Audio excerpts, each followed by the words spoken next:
Hello दोस्तों, good morning. मैं धर्मेंद्र कुमार आप सभी का स्वागत करता हूं अपने यूट्यूब चैनल डिफेंस लवर्स में। आज का हमारा टॉपिक है, आज पहले बात कर लेते हैं 7 जुलाई 2024। भाई बहुत सारी वैकेंसियां आने के लिए रेडी हैं, बहुत सारी वैकेंसीज आ गई हैं जिनके एग्ज़ाम पेंडिंग हैं। मेरे सारे दोस्त अभी तैयारी कर रहे होंगे, अपने अपने उसमें लगे होंगे, मेहनत कर रहे होंगे कि जल्दी से जल्दी कैसे इंडियन नेवी, एयरफोर्स, आर्मी कैसे ज्वाइन किया जाए और अपने देश की रक्षा के साथ साथ अपने फैमिली परिवार की रक्षा की जाए, उनकी सुरक्षा, उनकी देखभाल, उनके लिए कुछ किया जाए। तो आज शुरू करते हैं आज का session thought for the day के साथ कि live like a hermit, work like a horse. इसका सीधा मीनिंग है, अगर आपको समझ नहीं आया तो इसका मतलब ये है कि एक संत की तरह, एक साधु की तरह अपना जीवन यापन करें, एक घोड़े की तरह, घोड़े की रफ्तार की तरह काम करें और उसकी तरह जीवन यापन करें। तो चलिए मैं बात करता हूँ इंडियन नेवी, एयरफोर्स, आर्मी, इन तीनों के विषय में मैं बात करूँगा आज।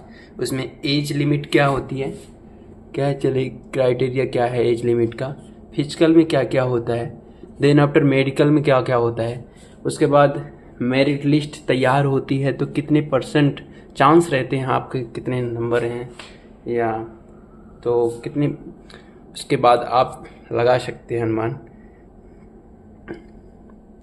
फिर उसके बाद पेमेंट क्या क्या मिलेगी, अगर आप मेरिट लिस्ट में नाम आ जाएंगे, पेमेंट क्या मिलेगी, फैसिलिटी क्या रहेंगी, रहने खाने की व्यवस्था क्या रहेगी और आपको पेमेंट कितने लगभग स्टार्टिंग में क्या मिलेगी, 2 साल बाद के बाद पेमेंट क्या मिलेगी, सब कुछ बताया जाएगा और सब कुछ एक एक विषय पे मैं बारीकी से बात करूँगा और आपको बाकायदा पेमेंट स्लिप भी दिखाऊँगा।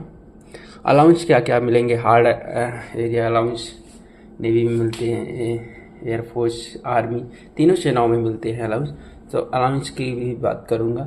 तो और अगर आप सक्सेसफुली कंप्लीट कर लेते हैं फिजिकल, मेडिकल एंड एग्जामिनेशन जो कंप्लीट करने के बाद जब अगर आप ड्यूटी ज्वाइन कर लेते हैं तो आपको ट्रांसफ़र कहाँ कहाँ भेजा जा सकता है, उसके विजिटिंग बेनिफिट्स क्या हैं, कहाँ कहाँ जब आप घर जाएंगे, छुट्टी पे जाएंगे तो आपको इसके बेनिफिट्स क्या दिए जाएंगे फौज की तरफ से, इन सारे मुद्दों पे मैं बात करूँगा। और फैमिली को क्या क्या फ़ायदा होगा, फैमिली के लिए क्या क्या क्या क्या कैंटीन कार्ड फैमिली का भी बनाया जा सकता है, मेडिकल फैसिलिटी क्या क्या फैमिली को दी जा सकती हैं और पेंशन मिलेगी या नहीं मिलेगी, अगर मिलेगी तो कितनी मिलेगी, सब कुछ मैं बताऊँगा। और आफ्टर रिटायरमेंट आपको ग्रेच्युटी के रूप में कितना पेमेंट मिलेगा, पीएफ में कितना सेव करोगे तो कितना मिलेगा, ओवरऑल मैं बताऊंगा सब कुछ, कितना अमाउंट मिलेगा आपको, इसके विषय में सब कुछ मैं बताऊंगा। तो सबसे पहले अगर मैं बात करता हूँ, अगर आप इस डिफेंस को ज्वाइन करना चाहते हैं, कोई भी सेना है, नौसेना, वायुसेना और थल सेना, कोई भी सेना को ज्वाइन करना इतना आसान नहीं है। केवल सपने देखने से उन्हें साकार करना बहुत ही मुश्किल है।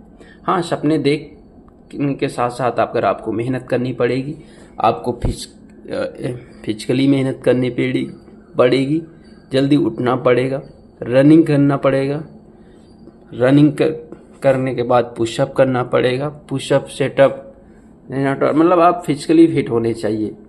देखिए, अगर मैं बात करूं आर्मी की, तो आर्मी की थोड़ा रेस सबसे माना जाता है बैकबोन उसकी। अगर आपने रेस निकाल लिया तो 90% आप क्लियर हो जाते हैं। और रेस निकालने जिस बंदे की रेस होती है, मेरा मानना ये है कि वो अच्छा फिजिकली फिट बंदा होता है। तो आर्मी में क्या है कि आर्मी में जो भी बंदा है तो अभी वो अगर रेस अच्छे से कर रहा है तो के लिए एग्ज़ाम थोड़ा सा वो इजी कर लेता है। बट इंडियन नेवी एयरफोर्स की बात करूं तो मैंने खुद 10 बार एग्ज़ाम क्वालिफाई किया है, जिसमें 2016 से लेकर 2018 तक मैं कंटिन्यू एग्ज़ाम क्वालिफाई, और मैं इंडियन नेवी एंड एयरफोर्स दोनों में सिलेक्शन, मेरा ज्वाइनिंग लेटर आया। और तो मेरा कहने का मतलब ये नहीं है कि अगर आप की रेस अच्छी नहीं है तो आप नेवी एंड एयरफोर्स की तैयारी कीजिए, क्योंकि इसमें फिजिकल थोड़ा रनिंग के लिए टाइम ज़्यादा मिलता है। आर्मी के लिए थोड़ा सा रनिंग टाइम कम हो जाता है। तो अगर आप पढ़ने में थोड़ा सा अच्छे हैं, थोड़ा सा, तीनों के लिए बहुत ज़्यादा ब्रिलियंट होने की ज़रूरत नहीं है। अगर आपका 10वीं 12वीं में अच्छा स्कोर रहा है, उसके बाद 10वीं 12वीं का थोड़ा सा नॉलेज है, उसके मैथमेटिक्स का नॉलेज है, उसके रीजनिंग का नॉलेज, रीजनिंग के साथ साथ जनरल नॉलेज। मैं बुक्स की बात करता हूँ कि कौन कौन सी बुक्स आप पढ़ के आसानी के साथ कर ले, किसी की कोचिंग की कोई ज़रूरत नहीं है। बुक्स की बात कर लूँ, राम सिंह यादव की एक बहुत अच्छी बुक है, रिवीजन कर सकते हो आप। राम सिंह यादव, लूसेंट, जितने पब्लिकेशन हैं आप उनको सारों को पढ़िए। लूसेंट की बुक हो गई। उसके बाद वोकैब के लिए बढ़िया सी बुक ले लीजिए आप, एसएससी सीजीएल की, कोई एसएससी की ले लीजिए। सारी वोकैब आपकी फंस जाएंगी। एंटोनिम, सिनोनिम, जो भी है, वन वर्ड सब्स्टिट्यूशन, जो भी है, सारे के सारे आपको मिल जाएंगे। इससे एक भी नंबर आप यकीन मानिए कि 20 में से 20 नंबर भी आप लेके आ सकते हैं इंग्लिश में। ऐसे तो ये सेशन मैंने इसलिए लिया क्या आपको मैं बता सकूं कि किसके बेनिफिट्स क्या हैं, आप क्यों ज्वाइन करें। क्वेश्चन आता है कि हाँ क्यों। सबसे पहले आप कोई भी कार्य करने से पहले व्हाई जरूर लगाएं। क्यों, आखिर ये हम करना चाहते हैं, क्यों करना चाहते हैं? क्योंकि सेना में भर्ती होना एक सबका सपना होता है, और अभी तो हमारी महिला मित्रों के लिए भी आ गया है। खुशखबरी आ गई, अग्निवीर योजना के अंतर्गत में बहुत अच्छी फैसिलिटी इन्हें दी जा रही है, और ये भी साथ में सारी सेनाओं में भर्ती हो रही हैं, आर्मी, नेवी, एयरफोर्स, तीनों में। तो ये बहुत अच्छी बात है। तो इसके साथ साथ दोनों के लिए अपॉर्चुनिटी बढ़ गई हैं। तो इसके साथ क्या कर सकते हैं आप ज्वाइनिंग करने के बाद? फैमिली का तो सहारा बन ही सकते हैं। उसके साथ फौज आपको रिटायर होने के साथ बहुत सारी गेजेटी देती है, बहुत सारी फैसिलिटी देती है, रहने के लिए देती है, खाने के लिए देती है, सोने के लिए देती है, सब कुछ देती है सरकार आपको। आप जैसे ही एक बार वर्दी पहन लेते हैं तो आप सरकार के हो जाते हैं। कि चंद लाइनों के साथ मैं इस सेशन को कंप्लीट करूंगा कि कश्ती के मुसाफिर तेरे तलबगार बहुत हैं, कि कश्ती के मुसाफिर तेरे तलबगार बहुत हैं, इस पार हैं कुछ उस पार बहुत हैं, जिस शहर में तूने खोली है शीशे की दुकान, जिस शहर में खोली है तूने शीशे की दुकान, उस शहर में पत्थर के खरीदार बहुत हैं, पत्थर के खरीदार बहुत हैं। तो अब अगर आपके अंदर जुनून है, अगर आपको दिखाने के लिए नहीं करना है किसी को, खुद को पाने के लिए, अपने माँ बाप के सपने को पूरा करने के लिए, तो उसके लिए करना है, तो आप अभी भी टाइम है। कैसे मटेरियल है मैं अगली क्लास में लेके आऊँगा। क्या मटेरियल है, क्या चीज़ पढ़नी है आपको, बहुत ज़्यादा नहीं पढ़ना है आपको, क्या पढ़ना है क्या नहीं पढ़ना है, इन दोनों में बहुत डिफरेंस है। और तो आपको मात्र 70% मेहनत करनी है, 100% मेहनत नहीं करनी है। 70% अगर आप इंडियन नेवी, एयरफोर्स और आर्मी में जाना चाहते हैं। आर्मी टफ में इसलिए मानता हूँ, थोड़ा सा रनिंग उसकी ज़्यादा tough, but Indian navy, air force exam बहुत आसान है। एग्ज़ाम के लिए कोई मेहनत करने की ज़रूरत नहीं है, एग्ज़ाम आप आसानी से निकाल लेंगे।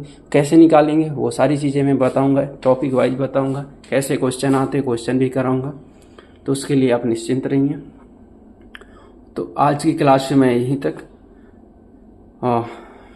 मुझे आशा है आपको ये मेरा सेशन अच्छा लगा होगा, और मेरे डिफेंस लवर चैनल को सब्सक्राइब कर लीजिए। सब्सक्राइब करने के बाद लाइक कर लीजिए और शेयर कर दीजिए दोस्तों में। और जो भी बंदे इसकी तैयारी कर रहे हैं मुझसे कांटेक्ट कर सकते हैं। मेरा नंबर है 840006 वेट नंबर एक बार फिर से ये मेरा नंबर है, आप इस पे ओनली मैसेज कर सकते हैं, कॉल नहीं करना है किसी को, ओनली मैसेज टेक्स्ट करके डाल सकते हैं। और कैसी भी आपको सुविधा, कोई भी दिक्कत हो रही है तो उसकी सारी मदद की जाएगी, और जैसा भी हो सकेगा मैं उसकी पूरी मदद करने की कोशिश करूँगा, उसकी सहायता करने की कोशिश करूँगा, क्योंकि यहाँ तक पहुँचने में बहुत सारे लोगों का हाथ है। मैंने भी बहुत सारी लोगों से सहयोग लिया, बहुत सारे लोगों ने सहयोग दिया, उसके बाद मैं यहाँ तक पहुँच पाया हूँ। तो मैं सोचता हूँ, मैंने अभी अभी शुरुआत की है, मैं सोचता हूँ कि ये जो नॉलेज है अपने पास, जो एक्सपीरियंस रहा है, मैंने 10 बार एग्ज़ाम क्वालिफाई किया, मैं जिस भी एग्ज़ाम में बैठता था मैं उससे क्वालिफाई हो जाता था। क्यों हो जाता था? उसकी टेक्निक है, उसकी कुछ नहीं, उसका नॉलेज मैंने उस पर इतनी प्रैक्टिस कर ली थी कि सब कुछ आसान लगता था। राम सिंह बुक के सारे क्वेश्चन, लूसेंट के वैकैब, जितनी मतलब जो भी थी सारी चीज़ें, अगर आप एक बार मन में ठान लोगे ना, सब कुछ माइंड में आ जाता है। तो आज का सेशन यहीं तक। आप सभी का बहुत बहुत धन्यवाद। Thank you. जय हिंद, जय भारत।